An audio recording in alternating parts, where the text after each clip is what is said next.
WWDC is in 2 weeks. Can't even believe it. Today we are going to be looking at the support list for iOS 16 and iPadOS 16 and also macOS 13 and more. So definitely get subscribed to see more coverage of WWDC in 2 weeks. So that's going to be fun. So without further ado, let's get into it.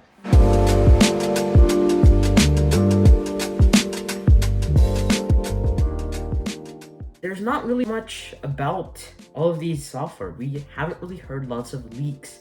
Now we have heard about things about iOS, a bit of those things from Mark Gurman and all these sources. There's been things about notifications on iOS. So with the support list, let's see some of the devices that will be supported. You can see we have a lot of devices that do support iOS 15. We have up until the iPhone 13, and then we have up until the iPhone 6s, and also the SE and the iPod Touch as well. Now, when we talk about what devices will support iOS 16, it's essentially the devices that have been already supported for a very long time now. And that period of time is called the complacency period. Essentially what happens here is iOS versions have this kind of cycle that comes. So when we talk about the iPhone 6s, its complacency period started in iOS 13. So we have 13, 14, 15. And we talk about the iPhone 7, we go from 14, 15, 16. So we kind of get a sense of what iPhones will be supported for that time, and it could be even more or a little bit less. Usually it's been a little bit more stable now because we don't have huge RAM increases that affect support for iOS, at least in this version. So basically the only reason why the iPhone 6s got more support than usual is essentially because the iPhone 6 had 1GB of RAM, and then the iPhone 6s had 2GB of RAM. So I think iOS really depends on the chip it has, A9, A10, A11, A12, A13, A14, A15, and then we just have the RAM size. So usually Apple has 1, 2, 3, 4GB of RAM. The iPhone 13 Pro, I think, has 6GB of RAM. I'm pretty sure it's just going by processor this year. Maybe the iPod Touch 7th generation may be discontinued in iOS. They could also remove the iPod Touch along with the iPhone 6s and then just leave the iPhone 7 lineup alone. My consensus generally should be that the 6s, 6s Plus, and SE1 should be discontinued this year.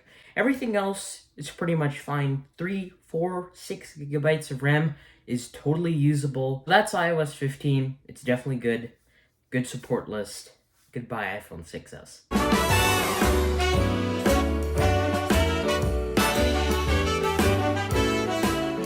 So I think what Apple's going to be doing with iPadOS support, because it's going to be getting a little bit more advanced, we've heard rumors about it being a bit more focused on multitasking, and we've also heard about multiple patents that Apple has filed in the past couple of months. Even before, like 2019, 2020, all of those patents that they've made, they've been definitely getting lots of recognition.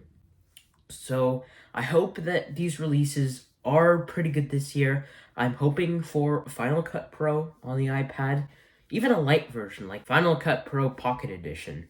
I bet it'll be priced pretty high, but definitely the macOS support thing definitely has caught my eye. I have a Magic Keyboard here, and it's cool to see that they have said lots of things about Magic Keyboard getting all of these macOS features, but the only thing that I'm kind of bummed about is that it might be only M1 exclusive, so that's only 3 iPads. So when you move on to iPadOS, I think Apple's going to essentially remove all, or maybe some, 2GB RAM devices, and that include the iPad Air 2, the iPad Mini 4, all of those 2015 era devices, 2014, the iPad Pro 9.7 inch may be discontinued, that has 2GB of RAM. There's lots of possibilities in the terms of, support list for them. But there's a bit of a conflict here because RAM and release year don't really mix together because the 9.7-inch has 2 gigabytes of RAM, but the iPad Pro 12.9-inch has 4 gigabytes of RAM. That's totally usable. The iPhone 13 has 4 gigabytes of RAM. I just know that for a fact, Apple should remove any regular A series chips that they have, not the X, not the A8X. I think those are going to be still supported under iPadOS 16. So I think what will be axed off is the iPad Air 2, the iPad Mini 4, and maybe just the iPad 5th generation, maybe the iPad Pro 9.7-inch as well. So my bets, I'm going to place it iPad Pro 9.7-inch, iPad 5th generation. We also have the iPad Mini 4 and the iPad Air 2. All of them have 2 gigabytes of RAM. They have A series chips, except the iPad Air 2. The iPad Air 2 is an X chip, but it was starting to slow down on iPadOS 13. So it's definitely right to axe it off. Let me know your thoughts on iPadOS support. They could still support these devices, but I'm pretty sure the iPad Air 2 for sure will probably be axed off. So when we talk about macOS support, this is a bit more nuanced because there's lots of devices. There's not really a basis on RAM, storage, all that stuff. It's usually because of the Intel chips in them. I just know that they usually get discontinued or phased off of the list of macOS devices, usually after 7 years. But more so, this list is going to get more recent. So basically, Apple had this 2-year period where they didn't update things until 2017, so 2015 to 2017, and that only includes around 2 products. It's the iMac and the MacBook Air. I mean, the MacBook Air has 4 gigabytes of RAM, but that kind of changes in the 2017 revision. So I think all of them will be phased out 2015, late 2014, early 2015. Now, when we talk about the Mac Pro, I think they're going to be keeping it around for 1 more year because they had just a big jump between the 2013 Mac Pro to the 2019 Mac Pro, because that was the last time they updated it. The older Mac Pro should be discontinued either this year in 2022 or next year in macOS 14. iMac Pro, obviously still supported. It's still going to have nice Xeon processors with bananas graphics. They're obviously really powerful. To the Mac Mini, I'm pretty sure those Haswell processors are aging, and they're probably gonna have 2018 or later. And there's the heartbreaking part. You've seen I've avoided it because I'm just heartbroken by this as a 2015 MacBook Pro user. Yeah, the early 2015 MacBook Pro, I know it's going to be discontinued. The era of pre-Touch Bar is gone. So when we talk about the whole support list, it'll be iMac 2017 or later, Mac Pro 2019 or later. Not really sure about that. iMac Pro, still going to be supported. Mac Mini 2018 or later. MacBook Air 2017 or later. The 12-inch MacBook 2016 or later, staying the same. MacBook Pro 2016 or later. So yeah, that is definitely heartbreaking for me. But we have to move on to watchOS.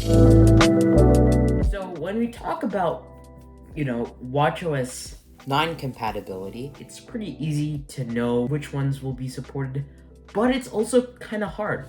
Apple still sells the ye old 2017 Apple Watch Series 3, literally until today. If you buy an Apple Watch Series 3 right now, at this second, I don't think it would be fair for Apple to just say, hey, we're dropping support for it.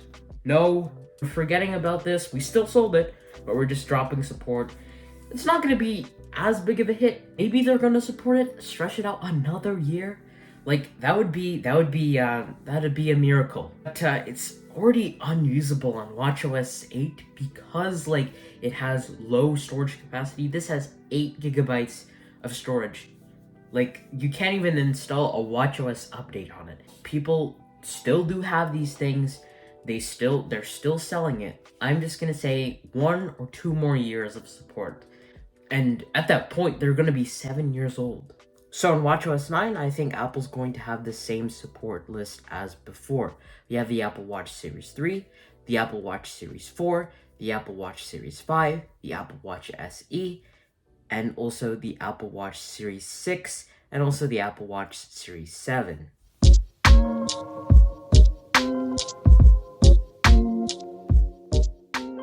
The next thing I would probably talk about is tvOS. When it comes to the Apple TV and the Apple TV 4K, this is another one of these products that I don't think many people buy. It has been staying and sticking around for a long time. Called the Apple TV HD.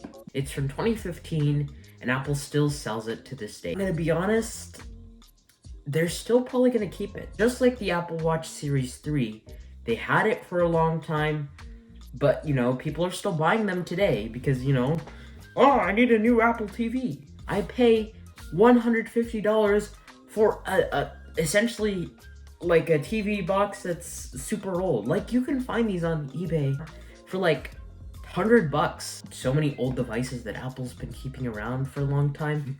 So I think that the same situation as the Apple Watch Series 3 will also happen to the Apple TV HD.